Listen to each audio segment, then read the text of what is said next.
Ninth class Balochistan board और इसकी review exercise number 13 को हम सॉल्व करेंगे। इसका पहला क्वेश्चन है कि pick true and false from the following statements. यानी ये जो क्वेश्चन नंबर 1 के आप जितने भी पार्ट्स देख रहे हैं, इनमें जो स्टेटमेंट ट्रू है उसके आगे आपने टी लिखना है या ट्रू लिख देना है, और जो फॉल्स स्टेटमेंट होगी उसके आगे आपने फॉल्स लिख देना है या एफ लिख देना है कैपिटल में।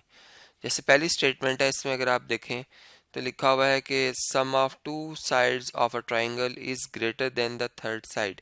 यानी ट्राइंगल की दो साइड का जो सम है वो तीसरी साइड से ज़्यादा होता है।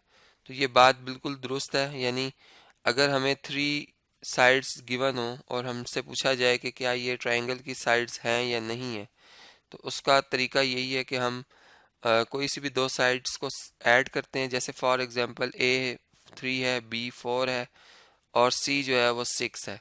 अब आपसे कोई पूछता है कि बताएं कि ये तीनों साइड्स ट्राइंगल की हैं या नहीं है, या तीनों ये जो साइड्स मिलकर ट्राइंगल बनाएंगी या नहीं बनाएंगी। तो इसका तरीका ये है कि आप ए प्लस बी करते हैं, ठीक है। अब ये कितना आंसर आता है 7, ठीक है।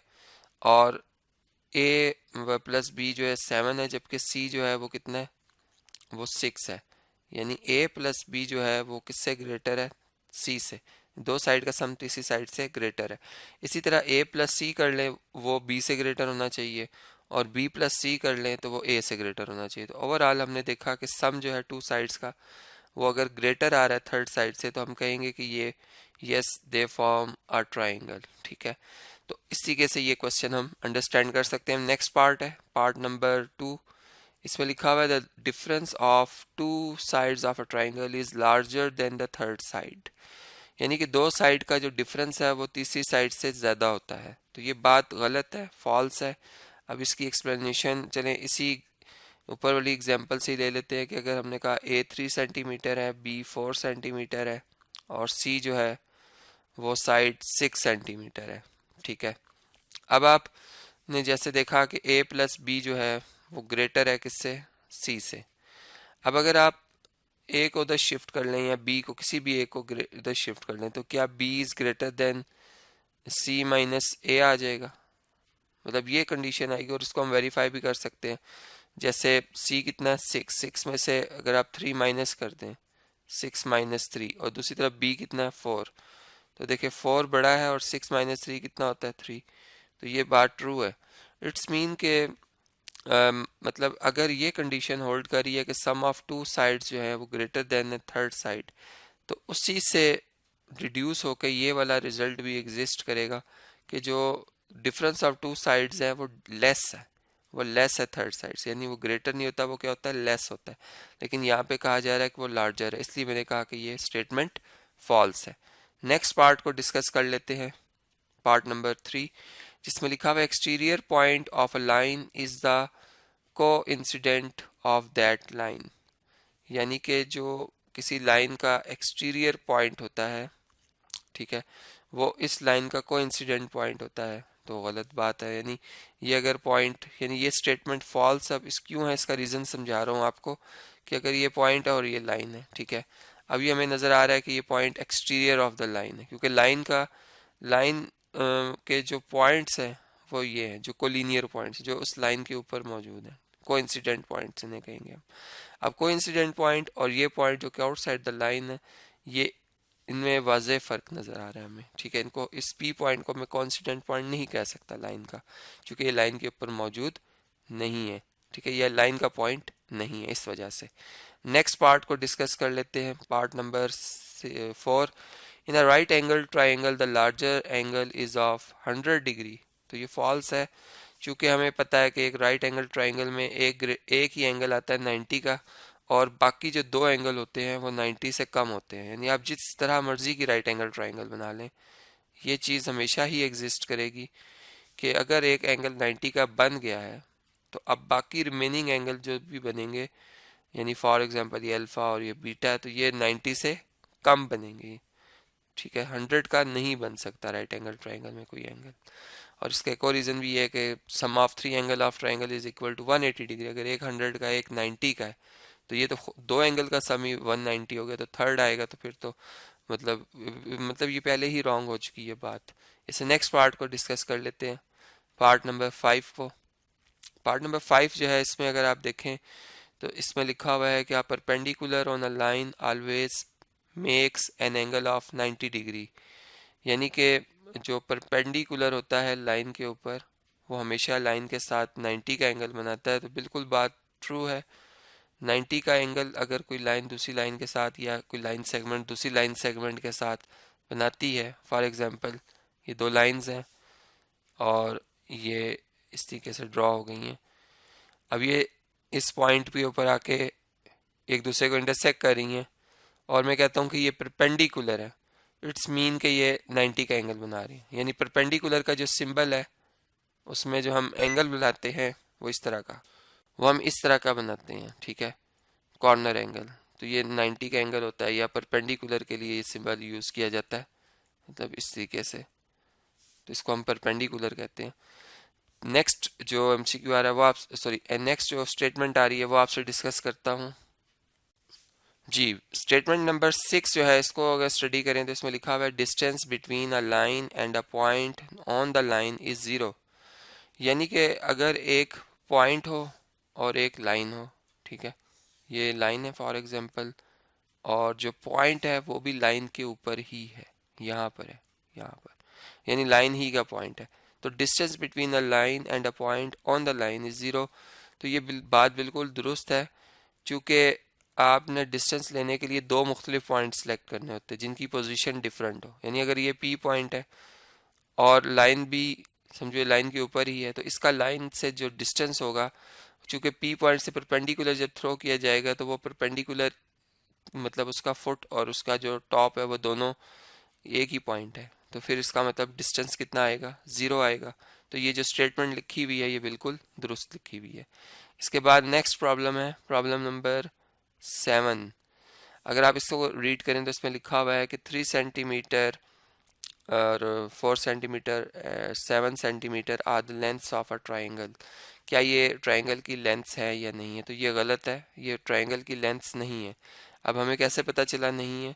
क्योंकि फॉर एग्जांपल अगर ये ए साइड है, ये बी है और ये साइड अगर सी है तो हम देख रहे हैं वी सी डैट कि ए प्लस बी का आंसर क्या आ रहा है, 3 + 4 कितना होता है 7 सेंटीमीटर और सी कितना है 7 सेंटीमीटर। यानी ए प्लस बी जो है वो सी के बराबर है, ठीक है। यानी इसको होना क्या चाहिए था कि ए प्लस बी जो है वो ग्रेटर होना चाहिए था सी से, यानी वो ग्रेटर नहीं आ रहा, बराबर आ रहा है। इस वजह से हम कहेंगे कि ये स्टेटमेंट फॉल्स है। नेक्स्ट प्रॉब्लम देखते हैं, प्रॉब्लम नंबर 8। इसमें देखें तो इसमें लिखा हुआ है in a triangle the corresponding angle of a larger side is smaller. यानी कि अगर एक ट्राइंगल है और उसमें एक एंगल जो है वो ग्रेटर है तो उसके सामने वाली साइड स्मॉलर होगी, तो ये रॉन्ग है, ये फॉल्स है स्टेटमेंट। अब इस बात को हम समझ सकते हैं एक ट्राइंगल बना के। फॉर एग्जांपल मैं यहाँ ट्राइंगल बनाता हूँ, ये एक ट्राइंगल है, ठीक है। चलिए ये for example right angle triangle है और हमें पता है कि राइट एंगल ट्राइंगल में सबसे ग्रेटर एंगल 90 डिग्री का होता है और इसके सामने वाली साइड को हम क्या कहते हैं, हाइपोटेन्यूज, ठीक है। अब हमें पता है कि हाइपोटेन्यूज जो सबसे लार्जेस्ट साइड है, ठीक है। इससे बड़ी ट्रायंगल की कोई भी साइड नहीं होती, यानी कि ना तो बेस साइड होती है ना ही परपेंडिकुलर होती है, ठीक है। ये शॉर्ट फॉर्म परपेंडिकुलर की लिखी है मैंने। तो अब देखिए ग्रेटर एंगल के ऑपोजिट ग्रेटर साइड, ठीक है, स्मॉलर एंगल के ऑपोजिट स्मॉलर साइड, जबकि ये वो कह रहे हैं कि जो corresponding angle of largest side is smaller, यानी कि जो ग्रेटर साइड का कोरस्पॉन्डिंग एंगल है वो स्मॉलर है। यानी इसको इस बात को कन्वर्स में कह रहे हैं कि अगर एक साइड बड़ी है तो उसके सामने वाला एंगल भी वो कह रहे हैं कि छोटा होगा, वो गलत है। यानी बड़ी साइड के सामने बड़ा एंगल, छोटी साइड के सामने छोटा एंगल, ये अगर हो तो स्टेटमेंट ट्रू होगी। तो इसलिए इधर हमने फॉल्स लिखा। अब नेक्स्ट पार्ट डिस्कस करते हैं, पार्ट नंबर जो है 9।